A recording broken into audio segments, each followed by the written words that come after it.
Backstage with Mothership on Solid Rock Radio begins now. Hear the best in new music, artist interviews, stories from the road, and more. You are now backstage, and here's your host, Mothership.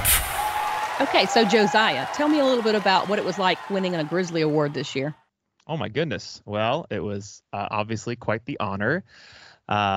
It's really cool just to see everything going on in Grizzly World, and I was just so impressed by the professionalism and legitimacy that just for being year one, it seemed like Grizzly Awards was already in its stride, even with the last minute changes because of COVID. So I was just first of all marveling at the presentation of it all, and so to be one of the winners was very cool, very honored, and obviously it's a passion of mine to write songs in this world, in this genre, and I love getting to do it. And as I said in my acceptance video, it's just for me the priority is to just keep elevating the quality of this style, this genre, and so to win that award was very special for me, just because it's always just nice to see some recognition for that kind of thing, but obviously doing it for the sake of all the artists and all the songs in this genre, so it's been a lot of fun. Well, for those of you that don't know, he won Best Songwriter of the Year. And he was also up for producer and best guitarist, which you could have swept, all of those categories easily. No, but I definitely did not deserve any guitar recognition. Andrew definitely deserved all that.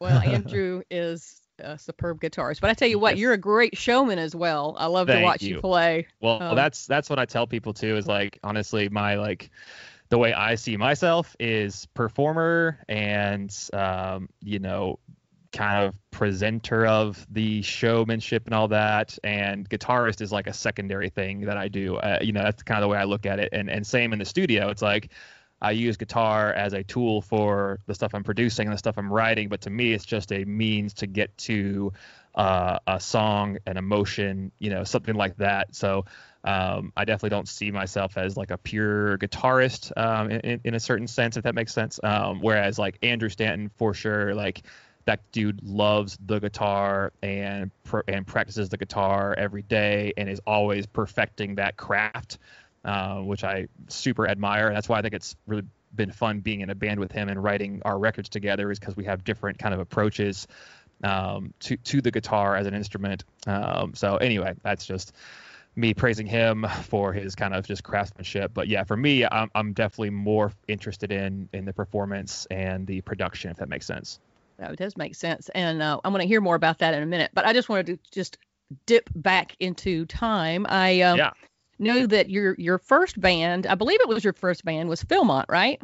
I mean, my first band that actually meant anything. I had a couple of bands in high school that were, not serious. But Philmont was, yes, my first band where everyone in the band was committed and serious. And we ended up getting a major record deal and being the last Christian pop punk band on earth. I was going to say that style, I went back and listened to a couple of songs and I was like, well, okay, Josiah looks like he's 5. And how old were you?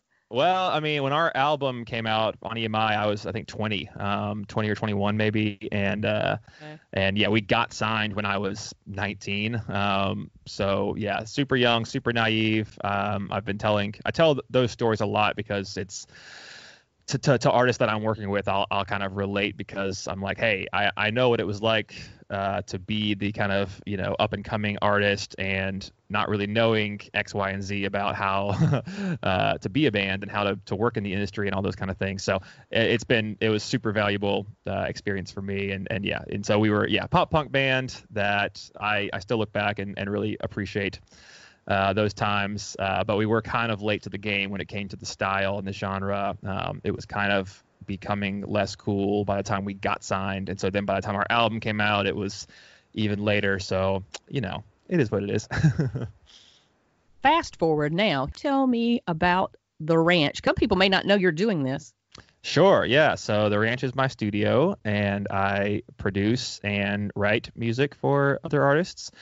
And I do a lot of stuff here, really. I mean, those are the two main things, but I also, just do like guitar session stuff for other artists and whatever needs to be done in the production and music creation world.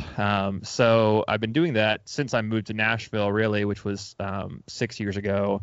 And I've just kind of been growing it from the ground up ever since then. And really the last year or so is when I've really been able to, like, I would say, do it in a full-time capacity, which is fantastic timing because right now, no one's touring. So exactly. I've been able to fill my schedule with sessions and, doing records for bands. And so it's been a huge it's been what I've wanted to do for a while in conjunction with live performance and Disciple stuff. So it's not a replacement for that by any means, but it is awesome, and I consider it a huge blessing that I've been able to keep busy with music during this time. Uncertain times, as they say. That's for sure, and I know a lot of the artists appreciate your seasoned advice. Can you share with us a few of the artists that you're working with? Yeah, so I right now, like, I'm thinking about, okay, so in post-production, or I'm thinking about the next thing that'll come out, which is, I think, Fireflight. I did a full album with Fireflight, producing and writing, and very excited about that. They haven't had a new album in, I think, 5 or 6 years, and yeah, so we had an amazing time making that, and I think that fans of rock music are going to be stoked about it. They kind of diverted a little bit towards a more electronic pop sound on their last full length, and this time around, and I think part of the reason they kind of came to the ranch and wanted to work here is just to get back to just a huge rock sound, and that's what we did. So really excited about that. I'm not exactly sure when it's dropping, but it's pretty soon. So just keep your eyes on their social media. Then I'm also right now in the middle of a EP for Cutlass, which is also kind of a return to form for them that rock fans will appreciate. They are being very intentional about wanting to, write some big heavy riffs again, which has been a while for them since they've kind of focused on that. And so that's been awesome. They're great friends that we've toured with a lot over the years. So that's a lot of fun. And then, always doing writing sessions. And like I was saying before we started the interview, I've had Zana in here this week. We've got a couple songs we're working on. And then also Disciple has a few songs coming out in the coming months that are tag-ons almost to our Love Letter Kill Shot album. So they're going to fall under the umbrella of Love Letter Kill Shot Deluxe Edition. So 3 songs that me and Andrew co-produced, and those will be coming out in the coming months as well. So bunch of stuff. There's a band called The Midnight Wedding I'm super excited about. We wrote and produced a whole album for them, so it's their debut album really, and they should have a single coming out real soon, and they're kind of going to do, I think they're going to do a lot of singles leading up to an album. So that's a husband and wife who have very cool distinct voices, and I'm really excited about that record too. We're going to talk a little bit now about Disciple. Cool. You wear a lot of hats in Disciple. Yeah, I love them. You don't have to fix your hair. You can just wear a hat and just call it a day. That's right. Where's Joey when you need a rim shot, right? I know. So you're a writer. You do background vocals. You do guitar. You're class clown. Yes. Proudly the dunce. Yeah. Yeah. You're a fine connoisseur of dad jokes and puns. Yes. Yeah. How long have you been with them now?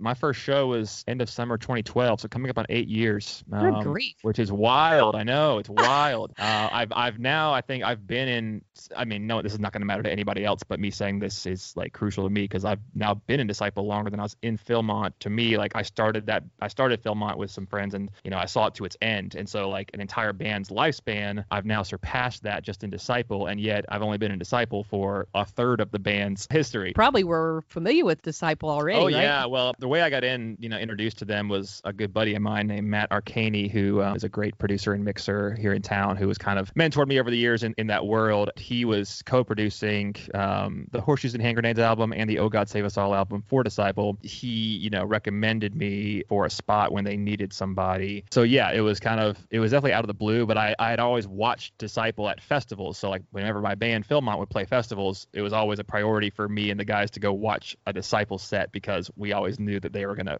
slay, and they just had a reputation for just being a great show to watch. And we never got to tour with them or anything, but whenever we were at festivals together, I would always make sure to go watch Disciple because I just thought they were so sick. What are a few songs that people recognize immediately that Disciple has put out that you've had a hand in writing? Well, what's cool about our last album is really it was a team effort all the way around. Everyone kind of was pouring into each song and contributing, which was a really great feeling. But I would say the ones on the last album that I was most involved in would be like Cuff the Criminal, Panic Room, Play to Win, and then on the album before that, Long Live the Rebels, there was Erase, Secret Weapon, God Is With Us. And then on Attack before that, I would say The Name and Scarlet were kind of the ones that I had the most hand in. That grouping would be the ones that I would have maybe the strongest identity of mine. All favorites of mine. Thank you. I just love the writing, and I like the heavy, I like the heavy stuff. I've told you that before. Just for a couple of minutes, your live concert events you've been putting on. I think a lot of bands may be watching that formula and thinking that might be a way to go, and y'all, I think, pulled them off very successfully. Thank you. Yeah. So, I think it was just a no-brainer for us at one point where we had all these tour dates in the spring. It was supposed to be the Love Letter Kill Shot tour for the album, and we had this set list planned. We had the whole show planned, all the production, and then we only got 4 dates into it, and then 20-ish got canceled. So for us, the thought process was more about we need to let the people who wanted to see this show because at the time we were thinking we'd be back at it by summer, and at summertime we're going to be playing festivals and we're not going to be playing this tour set list. And so you'll just have a little short set list. Yeah, shorter set list, more of a hits set list for festivals. So, for us, we care so deeply about the people like yourself and so many others who come to Disciple shows time after time throughout the years. We're always thinking about those people first and foremost when we're planning our shows, because we want to make it exciting and rewarding for people to come back to shows. And what's great about Disciple is there's such a big catalog that we can kind of reinvent the show every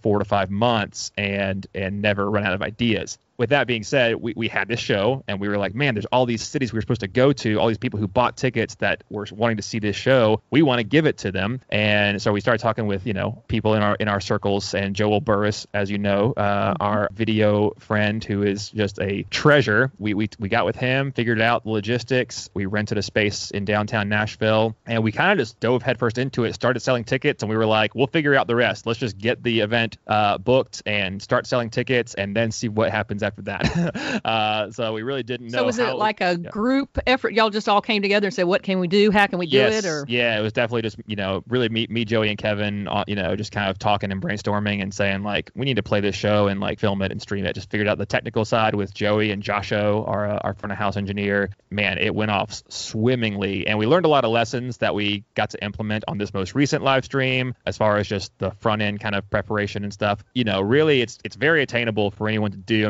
We had the benefit of having a truss and LED wall and backdrop, so we're kind of able to like control the look from top to bottom. But really, it was not as hard as you would think. Take someone with the right cameras and the right streaming equipment. For us, it was all. It seems like the back end, the planning of it and the selling of the tickets and the merch and all the the promotion. As I'm sitting here wearing my lockdown T-shirt, you can't see it, but the whole marketing thing was brilliantly pulled off. Clap. Thank you.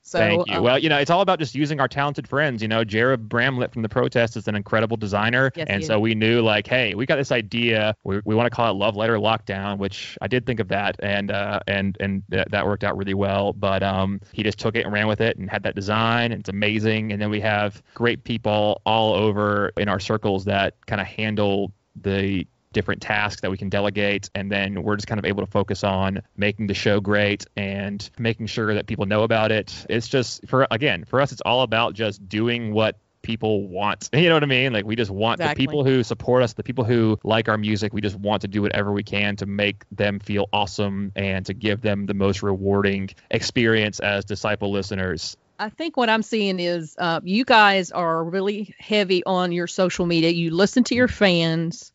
Yes. And you take cues from them as to what they want. Yes. And you're very quick to respond.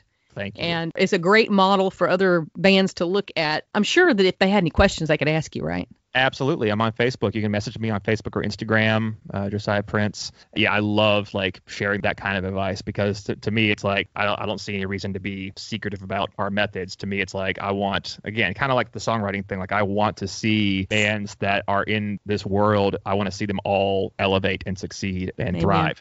So that's what I'm about. If somebody was interested in having you do some production or writing with you or something, should they just reach out to you on Facebook also? Facebook or Instagram is great. That's where we all are. So, just that's where I'm going to see stuff. Slip into your DMs. Is that what you're saying? Slide into the DMs. Yeah. Feel free. All right. So my last question for you is, what is your favorite road snack? Man, I mean, I would say the thing I eat the most is a Cliff Bar, a peanut butter Cliff Bar, usually for breakfast because it's just like non-perishable and we just have a bunch of them.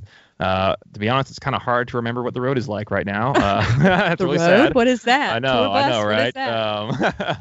No, I mean, Okay. I love eating cereal. I love, these little Starbucks double shot little cans. I love those. Yeah. Thank you so much for coming on. Thanks for having me. We'll get back with you again later. I appreciated Josiah Prince of Disciple talking with me this week. Next week, we will have Jarob Bramblett, and he will talk with us about the protest, the new design studio launch with his brother Josh, and lots of great music. Thanks for coming by, and stay tuned. There's more great music tonight all night long. This show should be replayed at 4 a.m. Eastern Time and will be added to the Solid Rock Radio website archive and SoundCloud next week. I pray you have a wonderful week, and remember, be kind to one another.